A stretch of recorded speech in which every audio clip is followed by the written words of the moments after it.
आपका स्वागत है स्टोरी यूनिवर्स में। दान भावना, कर्नाटक की लोक कथा। कर्नाटक की इस लोक कथा दान भावना के माध्यम से हमें सीखने को मिलता है कि सच्ची दानशीलता का मोल क्या होता है। कहानी का नायक श्रीनिवास अपनी दादी के साथ नए गांव में आता है, जहां उन्हें साहूकार के घर में शरण मिलती है।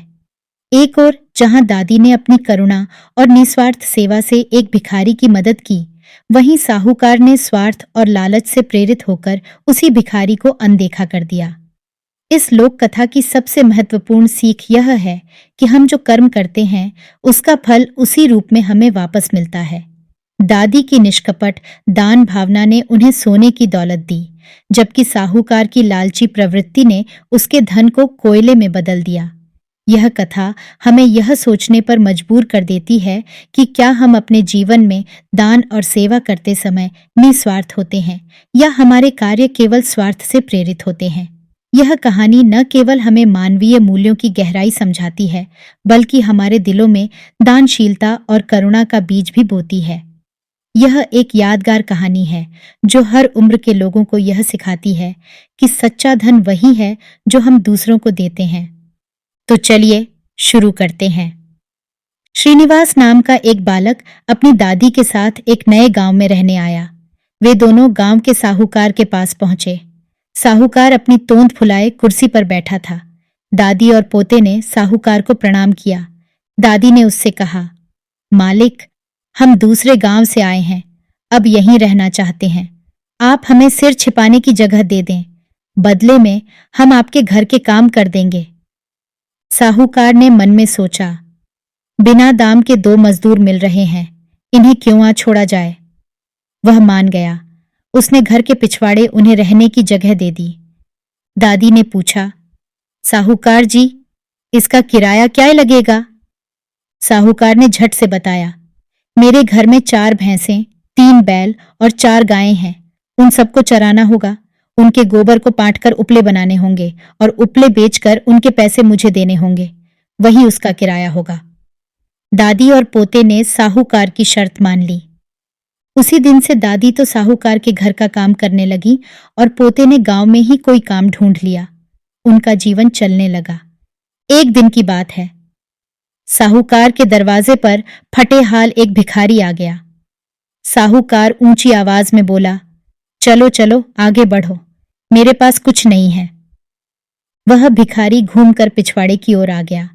दादी को उस पर दया आ गई। घर में जो खाना बना हुआ रखा था वह उसने भिखारी को दे दिया।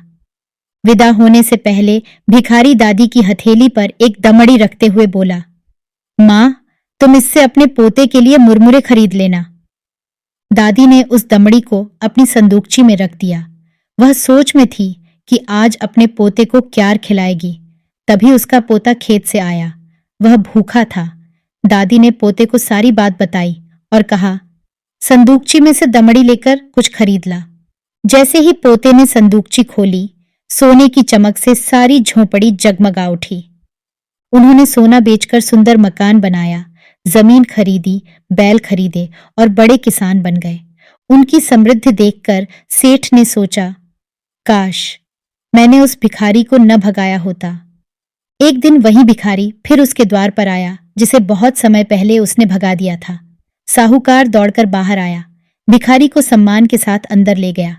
इसके बाद थाली में 56 व्यंजन सजाकर उसके सामने ले आया। मुस्कुराते हुए भिखारी ने छक कर भोजन किया। जाते हुए वह साहूकार को भी एक दमड़ी दे गया। दमड़ी हाथ में आते ही साहूकार की खुशी का ठिकाना न रहा। उसने दमड़ी को बड़े जतन से अपनी तिजोरी में रखकर ताला लगा दिया। उस रात उसे नींद नहीं आई। वह बार बार तिजोरी के पास आता और फिर बिस्तर पर लेट जाता। इस तरह पूरी रात घूमते हुए बीती। पौ फटते ही साहूकार तिजोरी खोलने आया। सोना मिलने की खुशी में उसने अपनी आंखें बंद कर ली थीं। वह सोच रहा था कि उसकी पूरी तिजोरी जगमग कर रही होगी, लेकिन यह क्या हुआ तो बिल्कुल उलटा। उसकी तिजोरी में रखा हुआ धन कोयला बन चुका था। साहूकार समझ गया कि यह सब करने का फल है। दादी ने निस्वार्थ भाव से भिखारी को भोजन कराया था, इसलिए उन्हें वैसा ही फल मिला। उसने लालच में आकर भिखारी को भोजन दिया था, सो ऐसा फल मिला। इसके बाद से साहूकार का व्यवहार हमेशा के लिए बदल गया। दादी और पोते ने उसे अच्छा सबक सिखा दिया। आशा करते हैं कि ये कहानी आपको बहुत पसंद आई होगी। ऐसी और कहानियां सुनने के लिए जुड़े रहिए हमारे चैनल स्टोरी यूनिवर्स के साथ। धन्यवाद।